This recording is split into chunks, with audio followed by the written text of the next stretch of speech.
Bonjour, vous m'entendez? Oui. Merci de m'avoir invité. Je me mets ici parce que j'ai un peu une sciatique, donc je ne tiendrai pas 3/4 d'heure debout sans hurler. Non, je crois que ça sera plus calme comme ça. Voilà, donc merci de m'avoir convié à cette journée. J'avais déjà travaillé une fois avec l'adresse il y a quelques années, et donc on s'est un peu souvenu de moi, j'en suis flatté, et donc je reviens volontiers pour essayer d'apporter mon point de vue sur un sujet dont je dois dire qu'il m'a d'abord interpellé. J'ai été un peu surpris, en effet, qu'on parle comme ça, d'emblée, en gros, de la souffrance des directeurs et de la qualité de vie au travail de ces personnes qui sont normalement responsables et garants de la qualité de vie au travail. Je ne sais pas si ça marche bien, mais moi, ça saute un peu. Non, qui sont normalement responsables, garants de la qualité de vie au travail de leurs salariés, mais que ça les atteigne eux aussi, pour moi, était une surprise. Hein. Mais j'ai rapidement compris de quoi il s'agissait, bien évidemment. Alors, oui, un élément de ma surprise, c'est que je me suis demandé à qui est opposable la souffrance des directeurs. Une question idiote, mais peut-être qu'on y trouvera une réponse ce soir. Oui. Il faut que je sois plus loin. Ah, ben voilà. Voilà. Donc je disais, question idiote, à qui est opposable la souffrance des directeurs? Est-ce que c'est à l'association qui les gère, qui leur a donné une mission? Est-ce que c'est à l'administration de tutelle, comme on a dit tout à l'heure? Est-ce que c'est aux politiques? Est-ce que c'est au groupement de directeurs? Est-ce que c'est aux usagers? Bref, cette question continue se pose, me semble-t-il. Alors, de manière générale, on peut dire que, s'agissant des souffrances des salariés, fût-ce des directeurs, il y a grosso modo deux modes de réflexion, deux accès possibles, deux façons de s'y prendre. Insister sur les aspects subjectifs, les formes subjectives de cette souffrance et de ce sentiment d'absence de qualité de vie au travail, et puis essayer de travailler plutôt sur de l'objectif, si tant est que c'est facile de séparer le subjectif de l'objectif, puisque le subjectif construit l'objectif, d'une certaine façon. Alors, évidemment, le subjectif, ça serait d'analyser surtout ces souffrances et ces désirs de qualité sous l'angle des effets psychiques, négatifs ou positifs. Et il faudrait alors s'intéresser aux ressentis des uns et des autres. Je pense que c'est ce qui sera fait dans l'après-midi, et ça a sa place, sans oublier quand même qu'il y a sans doute des bénéfices secondaires à la souffrance, entre guillemets, ne serait-ce que parce que se plaindre, cultiver la nostalgie, etc., peut être aussi un masque. Plus objectivement, et ce sera mon choix maintenant, d'aucuns s'en tiennent à des chiffres qui peuvent servir à asseoir la réflexion: le taux de suicide, les journées de congé de maladie, les dépressions déclarées, plus les autres qui ne le sont pas, la consommation de médicaments, etc. Ce sont des données qu'on mobilise généralement pour... Oui. Ah, vous voulez que j'aille plus loin? Oui, c'est ça. Bon, il faut une certaine distance, c'est ça, j'ai bien compris. Ça me permet de mettre mes notes devant. Merci. Donc, je disais, des éléments objectifs classiques, mais ce n'est pas cela que j'irai chercher.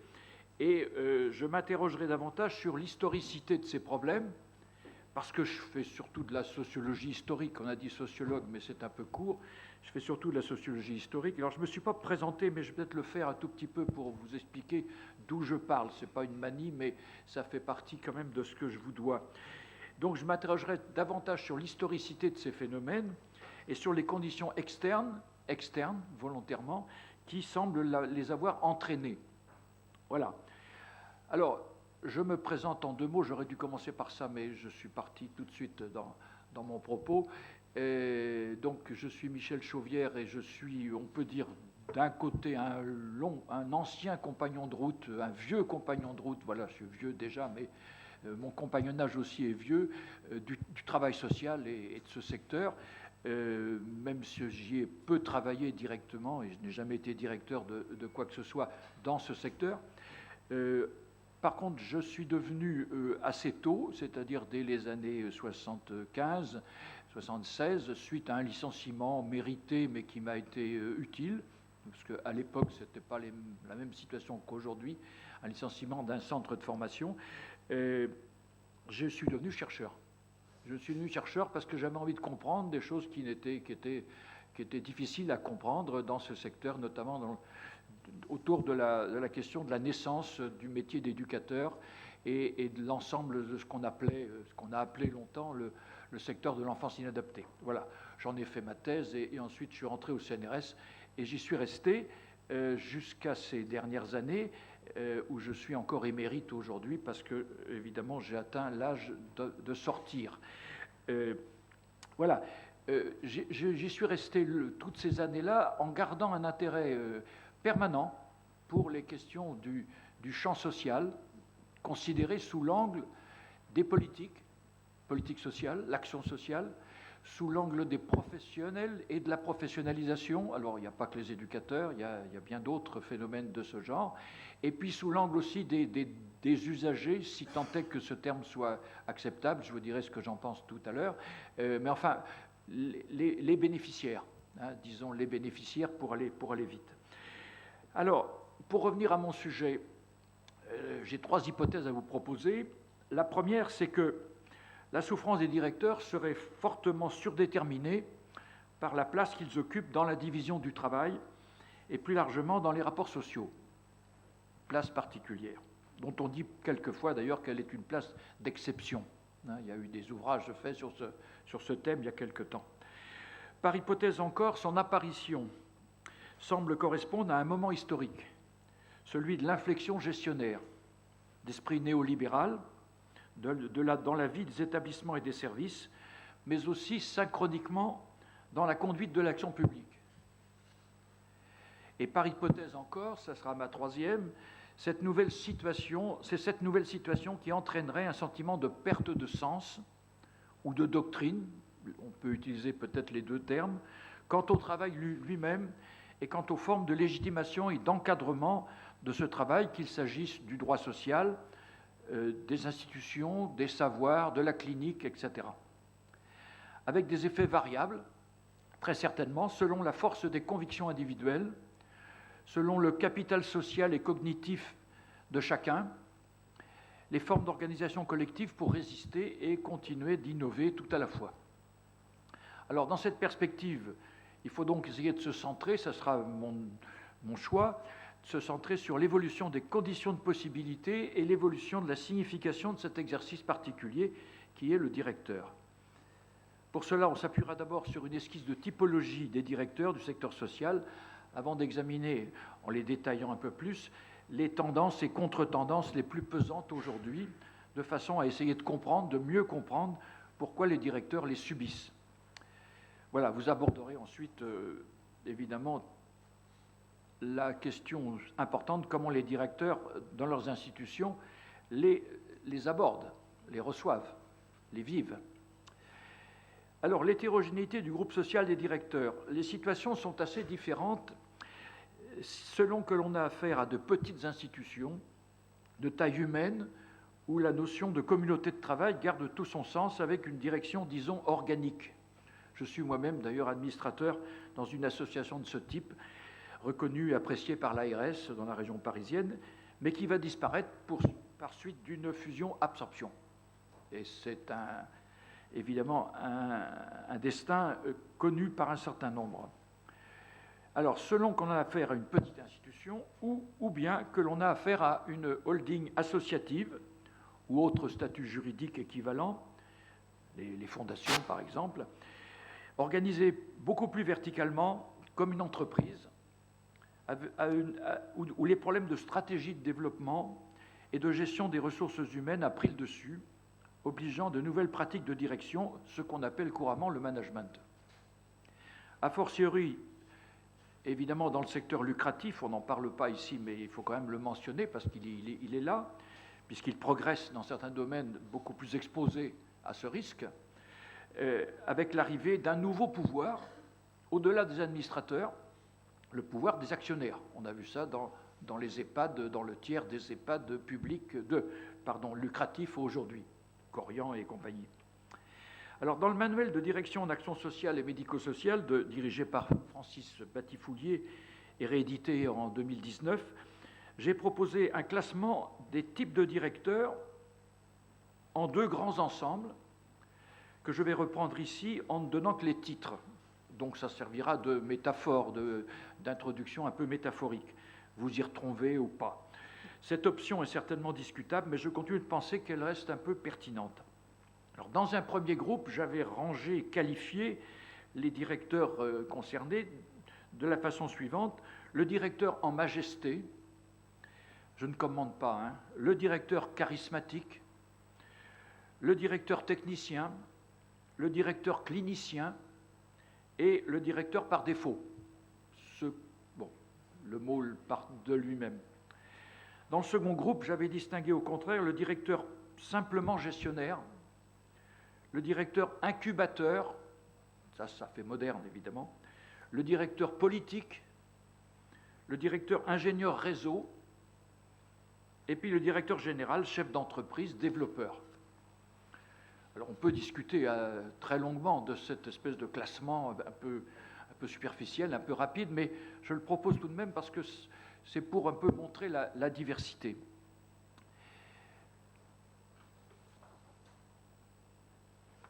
Alors, dans ce même article, dans cette même contribution, après avoir abordé les facteurs externes, internes, j'y reviendrai tout à l'heure, et pour analyser les nouvelles conditions sociales, politiques et économiques d'aujourd'hui, j'ai aussi suggéré d'aborder 4 questions vives, je vous les donne, parce que ça pourrait aussi orienter nos échanges.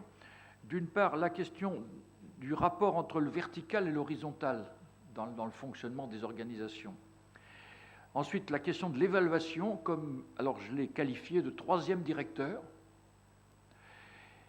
Les conséquences de la mort annoncée des petites structures et l'hypothèse de l'économie sociale et solidaire, que je prends comme une hypothèse et non pas comme une réalité, bien que vous ayez fait référence à ça comme si c'était une réalité absolue.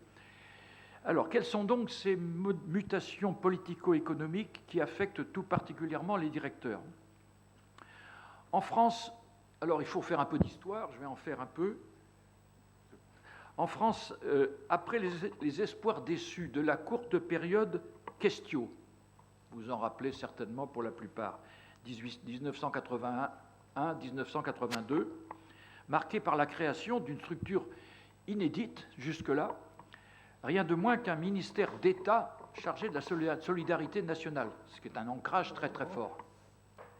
Commence une toute autre période, avec la décentralisation dont la réalisation n'est toujours pas finie, la LOLF, la loi de 2002 qui l'intègre, la directive européenne sur les services, la RGPP de Sarkozy, suivie par la MAP de Hollande, la loi HPST et son nouvel instrument, les ARS, etc., etc., toute cette série que vous connaissez comme moi, mais qu'on va reprendre. Ce qui m'intéresse à ce niveau-là de mon exposé, c'est que ce sont des dispositions apparemment diversifiées qui, en réalité, ont une grande cohérence d'ensemble, qui font système et qui, au bout de quelques années,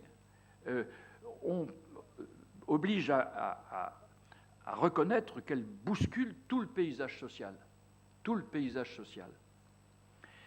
Il s'agit, d'une certaine façon, alors je glisse une hypothèse, il s'agit là de réduire en valeur relative la voilure de notre modèle social, national, mais aussi d'imposer une nouvelle doctrine,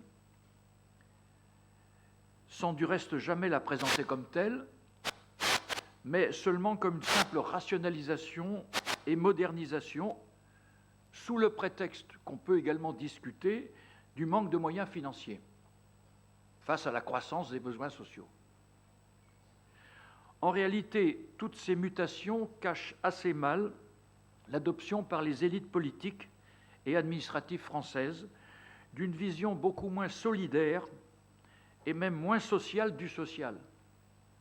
Et au contraire, plus individualiste, plus concurrentiel et plus entrepreneurial.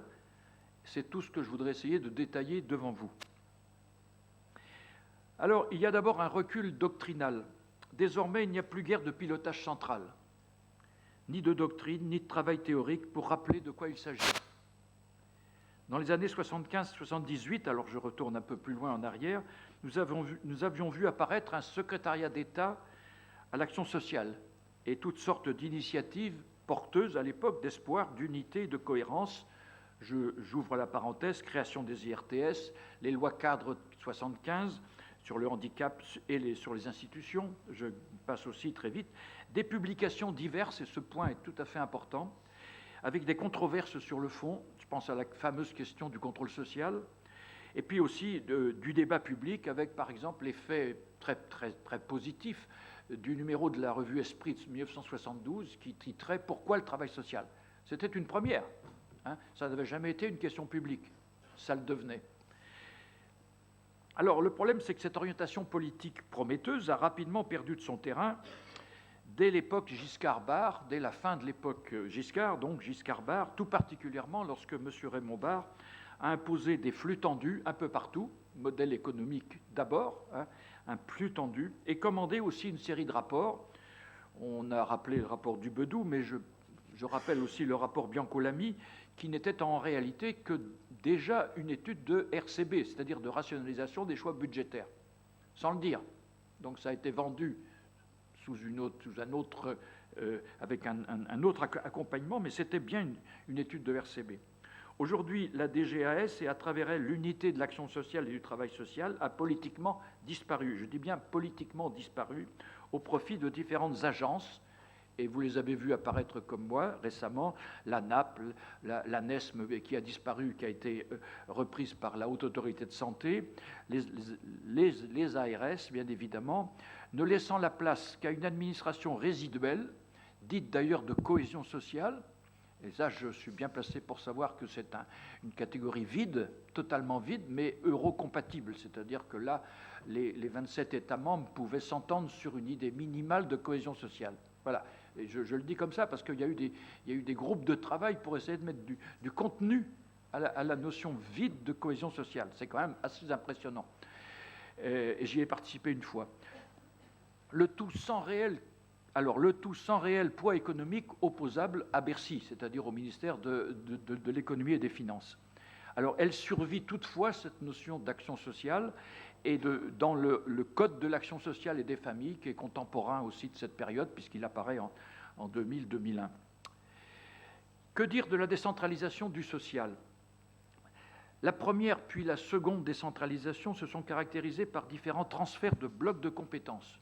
Une bien curieuse formule pour quelque chose qui avait un autre fondement. Ce qui a accéléré le recul doctrinal du social en acte au profit d'une politisation territoriale des questions sociales associant proximité et partenariat pour soi-disant plus de démocratie, plus d'efficacité, plus d'efficience. Conséquence, l'action sociale n'est plus aujourd'hui qu'une mission exécutive des collectivités locales, habillée de formules un peu trompeuses, mais vides, comme chef de file. Ça, c'est le 2003, enfin, c'est l'acte 2. Elle concerne plus que jamais, donc, le terrain de l'action sociale concerne plus que jamais un archipel d'établissements, de dispositifs, de services, de plateformes, de programmes, etc., sans grande cohérence d'ensemble. Il faudrait cependant tirer le bilan de la décentralisation des compétences sociales, mais personne ne s'y risque, c'est politiquement beaucoup trop dangereux. D'autant qu'il n'est pas certain que les populations en aient réellement gagné, la pauvreté, la précarité, les stigmatisations, les inégalités sociales et l'accès à l'emploi, par exemple, augmentent dans notre pays sans qu'on sache toujours comment y faire face. La question sociale, sous ses multiples formes, est toujours là, plus préoccupante que jamais. Peut-être, c'est une hypothèse, une question, peut-être cette formule territoriale segmentée n'était-elle pas la plus adaptée aux enjeux ? Je n'ai pas la réponse. On vient de savoir que l'État reprenait financièrement en main le RSA en Seine-Saint-Denis. Ça me semble le signe de quelque chose. Le changement de statut économique des services. Les services sociaux, autrefois considérés comme devant être rendus parce qu'ils étaient dus, et j'insiste sur ces termes, un droit créance, dira tout à l'heure celui qui me remplacera, sont désormais considérés comme une activité économique à part entière. C'est en grande partie ce que préconise la directive européenne de 2006, ex-Bolkestein, réformée et devenue directive de 2006, quand elle stipule, je cite, que toute activité de service est une activité économique par définition sur un marché donné. Ça, c'est dogmatique. Et ça pose une série de problèmes. Et affirme de surcroît que les aides d'État sont interdites, sauf objectif majeur de solidarité. On fait toujours vous savez, dans les textes européens, il y a toujours des exceptions, parce que c'est de la négociation, donc il a fallu arriver à des consensus, et on accepte des exceptions au consensus. Sauf objectif de solidarité, s'agissant par exemple dans le discours européen, on appelle le trait social. Alors le trait social, c'est celui qui n'intéresse personne, et donc qui revient à l'État, les populations errantes, etc. Donc il n'y a pas de business à y faire sur le trait social, sauf aussi la justice. Pour l'instant, elle n'est pas marchandisée, sauf marginalement, et autres régimes d'obligation, comme l'école, qui résiste, et la sécurité sociale, parce qu'il y a une obligation de cotiser à la sécurité sociale. L'URSSAF est là pour y veiller. Cette forte orientation met en grande difficulté le sens collectif et organique du service public d'action sociale, notamment tel qu'il s'est développé pendant tout le XXe siècle en France. Nous sommes les rois du service public en Europe. À ce degré-là de développement, on n'a jamais connu. Et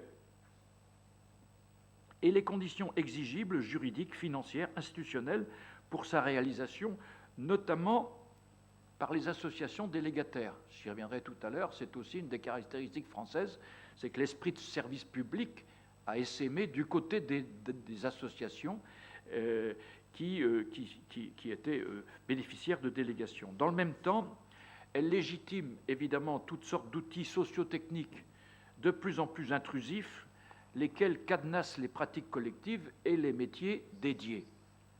C'est là un changement de statut inodore, d'une certaine façon, enfin qui est passé comme ça, sans trop qu'on y comprenne quelque chose, mais réel, de tout le social en acte, répondant à une théorie relativement simpliste et peu efficace, un problème, une solution. C'est ce qu'on retrouve dans les programmes du type zéro chômeur, zéro sans solution, une réponse accompagnée pour tous, etc., qui sont des déclarations d'intention, d'objectifs vertueux, bien évidemment, il n'y a rien à dire, mais c'est aussi de la stratégie de communication politique en attendant que ça se résorbe. C'est le crépuscule du social comme bien public, malgré l'article 1 des Constitutions de 1946 et 1958. Ainsi change-t-on à la fois la signification politique et l'éthique de l'altérité propre à l'action sociale. Point suivant, la réduction du social aux impacts. Le critère binaire d'impact social, binaire parce que c'est oui ou non, il y a de l'impact ou pas, utilisé en aval et en externalité par rapport à l'action, vaut d'abord pour les investisseurs privés, dans le cadre de ce qui s'est appelé, ce qui s'appelle toujours d'ailleurs, les Social Impact Bonds, qu'on a traduit d'ailleurs en France par contrat à impact social, qui n'est pas tout à fait la bonne traduction, le tout importé des pays anglo-saxons et notamment d'Angleterre. On privilégie ainsi les effets escomptés et objectivables, escomptés mais surtout objectivables, d'un service social et de sa relation et de la relation de ses impacts au financement concédé. Dans ce cadre, le service est effectivement considéré comme une activité économique, conformément d'ailleurs à la directive déjà citée. Et qui plus est, il devient susceptible, et ça c'est la nouveauté des Social Impact Bonds, il devient susceptible d'intéresser des investisseurs privés auxquels, vous le savez comme moi, l'État promet des remboursements pour l'argent avancé, le crédit fait à l'État, avec profit raisonnable, en cas de réussite du programme engagé. Alors c'est plus avancé en Angleterre que ça ne l'est en France, parce qu'il y a de la résistance. La résistance un peu passive d'ailleurs, mais de la résistance quand même. Parallèlement et de façon homologue, du côté des pouvoirs publics, une nouvelle économie politique apparaît. Ce qui était conçu comme redistributif devient également un investissement public. Le terme d'investissement n'existait pas autrefois. Et ce qui appelle mécaniquement encore une évaluation chiffrée des effets obtenus, en d'autres termes, une mesure régulière des performances de l'argent injecté. Ce n'est pas la performance des organisations, c'est la performance pour l'argent qui a été donné. C'est bien ça le point central. Cette approche, tout à fait dans l'esprit de la LOLF, alors je n'ai pas parlé de la LOLF, j'en parlerai pas, mais la loi organique sur les lois de finances de 2001, qui gère la France comme un algorithme, hein, je n'ai pas le temps de développer ça, permet de reformater les modes d'allocation des moyens publics qui demeurent engagés, ainsi Séraphin PH récemment, dans le champ médico-social, mais sans oublier les CEPOM un peu plus anciens et en cours d'exécution, lesquels, au passage d'ailleurs, consolident les sièges des holdings associatives, c'est un féminin, je crois, holding, au détriment des directeurs d'établissements, hein, qui autrefois négociaient plus facilement, et maintenant ça remonte d'un niveau. Les CAFDES y ont préparé les esprits de longue date. L'obsession actuarielle est devenue la règle générale.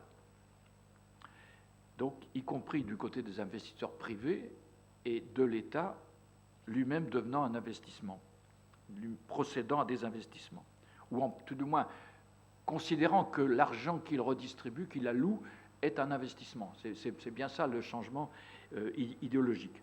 Alors, en servant ainsi de jauge pour modifier les modalités de financement de tout le social en acte, aussi bien privé que public, l'impact révèle le passage d'une philosophie solidariste à une représentation que je dirais balistique de l'action,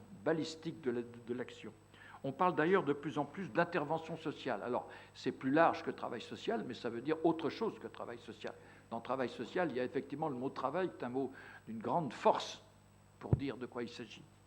C'est évidemment un recul de l'esprit de service public, y compris dans la philosophie des associations d'économie sociale ou non, qui s'y référerait encore.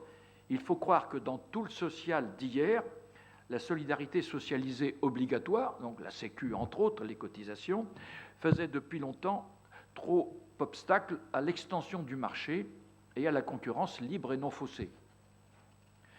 On s'écarte ainsi sciemment de la double spécificité d'origine et de finalité de l'argent public, qu'il s'agisse de fiscalité ou de cotisation sociale, longtemps considérées comme les meilleurs gages d'égalité et de solidarité républicaine.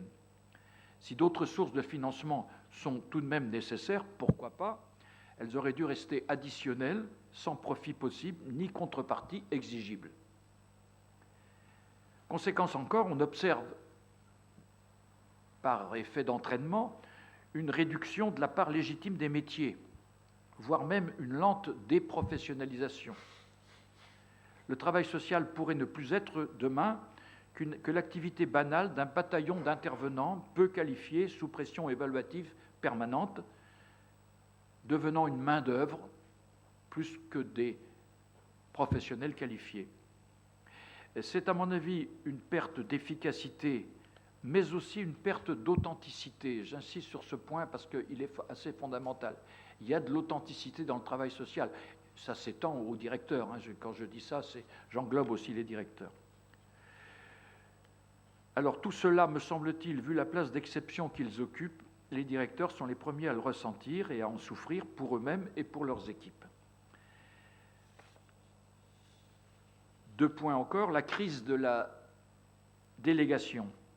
Alors la sociologie politique utilise volontiers le couple principal-agent. Le principal, c'est la personne investie d'une autorité, et l'agent, la personne à qui est déléguée cette autorité, du moins en partie, et toujours sous condition. Cette forme de relation hiérarchique est développée dans toute l'action publique que conduisent les pays démocratiques. En France, comme ailleurs, dans les relations entre les autorités et les associations, mais aussi entre les associations et les établissements, via le directeur, puisqu'on parle d'ailleurs, ça a été rappelé tout à l'heure, de document unique de délégation. Donc on est bien dans un champ délégataire. Alors cette relation ne manque pas d'avantages.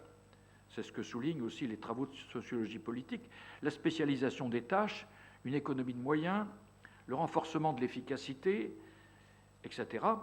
Mais inversement, parce qu'ils sont censés avoir l'un et l'autre des comportements rationnels, l'agent peut ne pas défendre fidèlement les intérêts du principal, notamment en cas de conflit d'intérêts.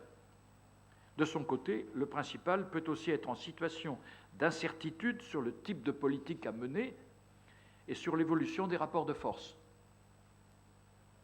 d'où des difficultés de la délégation. Dans le secteur français, une mixité du public et du privé associatif prévaut depuis longtemps.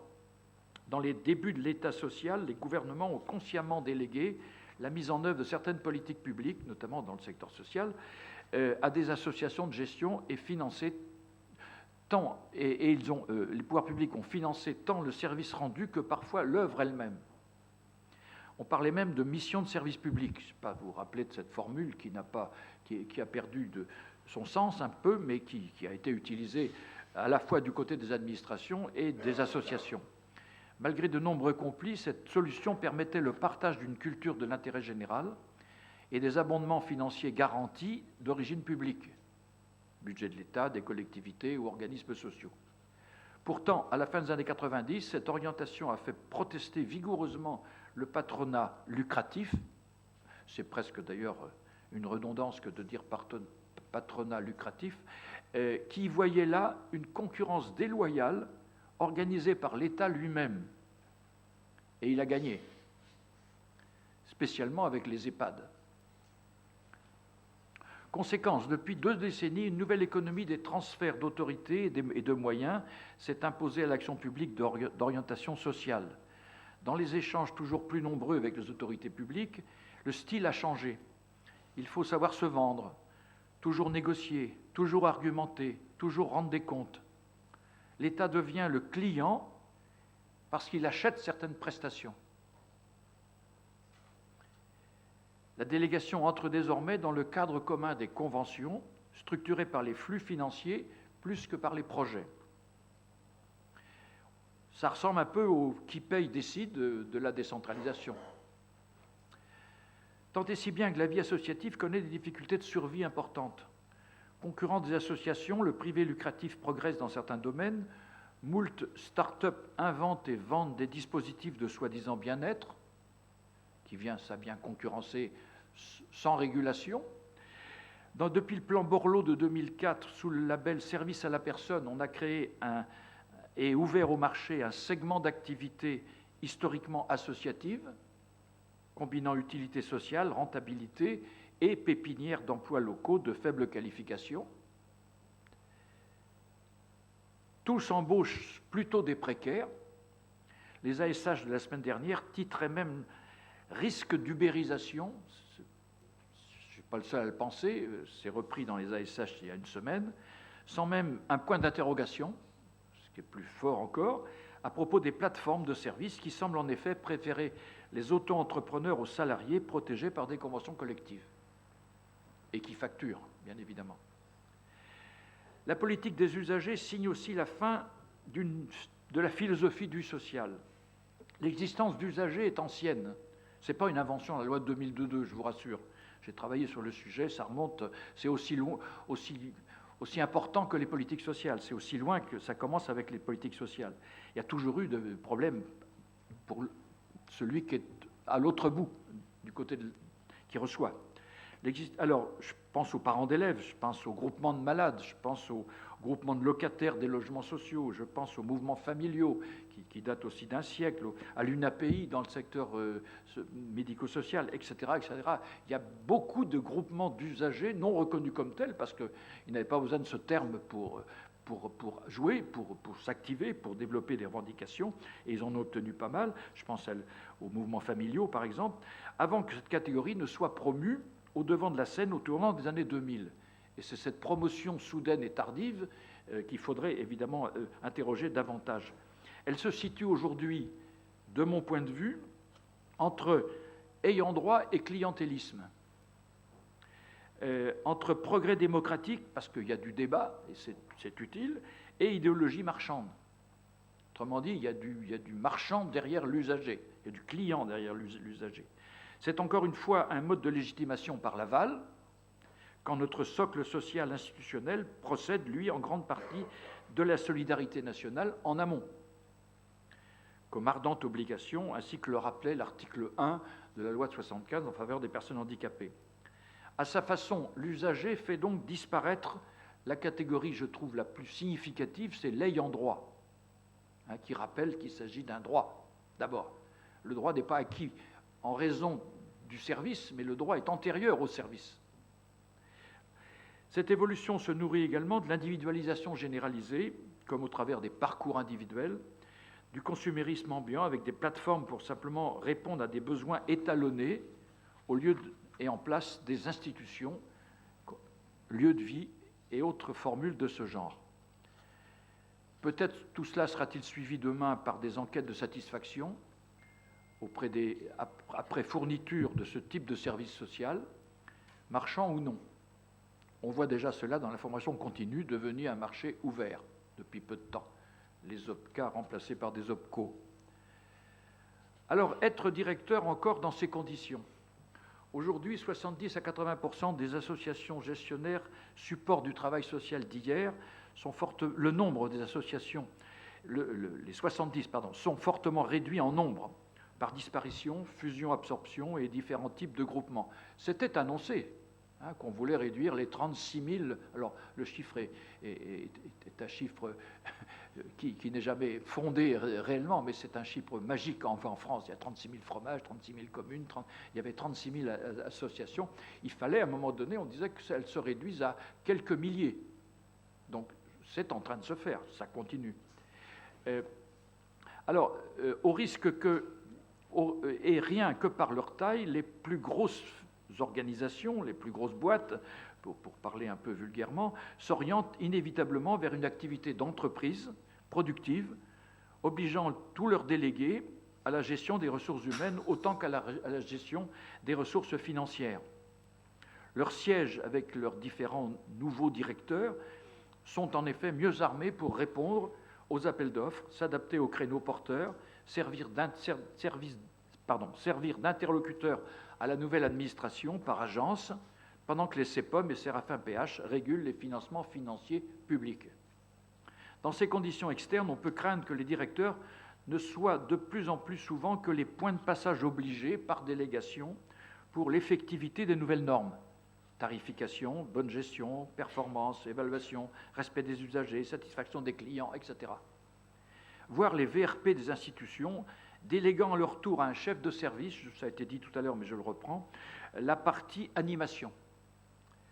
Pourtant, beaucoup d'entre eux, me semble-t-il, restent et veulent rester des animateurs et le paratonnerre pour toute leur équipe de travail, si toutefois ils se considèrent encore comme membres à part entière de celle-ci, ce qui n'est pas vrai partout. Il y a souvent un détachement du directeur, des nouveaux directeurs, d'où une contradiction qui peut faire très mal. Dit autrement, c'est la même idée, mais dit autrement, quand la réflexion citoyenne sur le sens des questions sociales et sur les pratiques collectives les plus adaptées pour y répondre n'est plus le moteur de l'action collective, quand la solidarité a perdu sa force organisationnelle, sécurité sociale, politique de redistribution, etc., pour devenir une vertu individuelle, un ressort du bénévolat, un ressort pour le bénévolat face à la misère, déchaîne ton cœur. Déchaîne ton cœur, c'est terrible. Parce que il n'y a pas d'obligation. Déchaîne ton cœur si tu veux, si tu le peux, etc. On est loin de l'ayant droit. Où j'en étais. Quand le social en acte professionnalisé cesse d'être un engagement authentique pour devenir un quasi-marché et être géré comme un investissement exigeant la performance pour tout euro dépensé, il n'est pas surprenant que diverses manifestations de souffrance se découvrent chez les intervenants de terrain comme chez ceux qui les dirigent et que la qualité de vie au travail s'en ressente plus ou moins fortement. Heureusement, certaines associations restent des espaces culturels ouverts, des protections et des ressources. La vôtre, peut-être, semble-t-il. En tout cas, ce n'est pas pour vous flatter, mais j'ai l'impression. Alors que faire ? Alors ce n'est pas à moi de répondre à cette question qui me dépasse, mais je peux simplement lancer quelques pistes. Vous en ferez ce que vous voulez. Il me semble tout d'abord qu'il faudrait réaffirmer la nécessité du collectif, s'agissant notamment de la solidarité au fondement de ce secteur et de vos métiers contre le courant individualiste et marchand. Il me semble qu'il faudrait également consolider en droit les institutions. On est dans un moment de désinstitutionnalisation, c'est terrible. C'est une condamnation onusienne et internationale hein, de la voie institutionnelle, comme si on pouvait se passer d'institutions. C'est assez effrayant du point de vue de l'opération idéologique. Vous avez vu la dame qui représentait l'ONU dire des choses terribles sur le modèle français, hein, Madame Aguila. Je ne sais plus comment elle s'appelait après. Donc, consolider en droit les institutions, parce que je crois qu'elles sont incontournables, les collectifs de travail sont incontournables, les métiers, parce qu'ils sont incontournables, contre l'esprit actuariel généralisé, qu'il soit privé ou désormais public, et contre les risques systémiques de la plateformisation hors sol du social. Alors, je vais au-delà des simples plateformes qu'on essaie de développer à droite à gauche, c'est que c'est un modèle de développement, la plateformisation. D'ailleurs, vous voyez bien qu'on est un peu partout entouré de gestion par plateforme, hein, que ce soit des plateformes pour prendre l'avion, prendre le métro, pour prendre, etc. C'est un modèle économique, c'est pas du tout autre chose. Dans le même esprit, il faudrait défendre les institutions comme des lieux de vie où des ayants droit retrouvent un chemin de vie acceptable. Il faudrait encore, me semble-t-il, dépsychologiser l'approche des souffrances et l'analyse des symptômes, pour y retrouver la question politique, non pas par principe, mais pour y retrouver la question politique des conditions de possibilité et des responsabilités. Les groupes de parole sont peut-être utiles dans l'immédiat, mais largement insuffisants. Dans ce sens, il faudrait enfin faciliter une meilleure compréhension des mutations en cours, par la mise en mots, par la controverse. On disait tout à l'heure, je ne sais plus avec qui, qu'un secteur sans controverse est un secteur mort. Donc il faudrait saturer ce qui reste de revues plus ou moins spécialisées avec des controverses. Sinon, c'est l'alignement sur le mainstream actuel. Et donc par le débat démocratique dans des espaces de culture partagés, mutualisés et protégés. Protégés, ça me paraît extrêmement important. Votre association me semble rentrer dans cette définition. Pour résumer, s'il est indispensable de continuer d'inventer et d'imposer des alternatives concrètes, d'autres modes de pensée et d'accueillir les vulnérabilités, il faut aussi rétablir, reconstruire l'autonomie relative de l'action sociale. J'emploie ce terme d'autonomie relative à Bourdieu, parce qu'il a été d'abord, il est un peu de ce pays, mais ce n'est pas pour ça, c'est parce que je pense que cette notion d'autonomie relative, tant de l'action sociale, du travail social, que des métiers, d'une certaine façon, est assez fondamentale, y compris le métier de directeur. Sans autonomie relative, il n'y a plus qu'une position subordonnée. Hein, et il y a un renforcement, voir les travaux de Madame, comment elle s'appelle, Linhart aujourd'hui, sur le renforcement de la subordination salariale. Il est partout, hein, il n'est pas uniquement dans le secteur social. Voilà, et tout ça me paraît tout à fait important. Ajoutons, mais sans commentaire, qu'à l'évidence, la pandémie n'est pas neutre dans cette évolution. Je n'ai pas le temps de le développer, mais 2 mots seulement. Comme temps mort, elle a certainement accentué certains processus lourds, notamment les inégalités sociales, à tout niveau. Mais elle a aussi montré, c'est un peu le paradoxe, qu'une certaine centralité pouvait être de retour et que les ressources financières étaient disponibles, même au prix de l'endettement. Cependant, hélas, le Ségur a oublié tout le médico-social. Merci beaucoup pour votre écoute.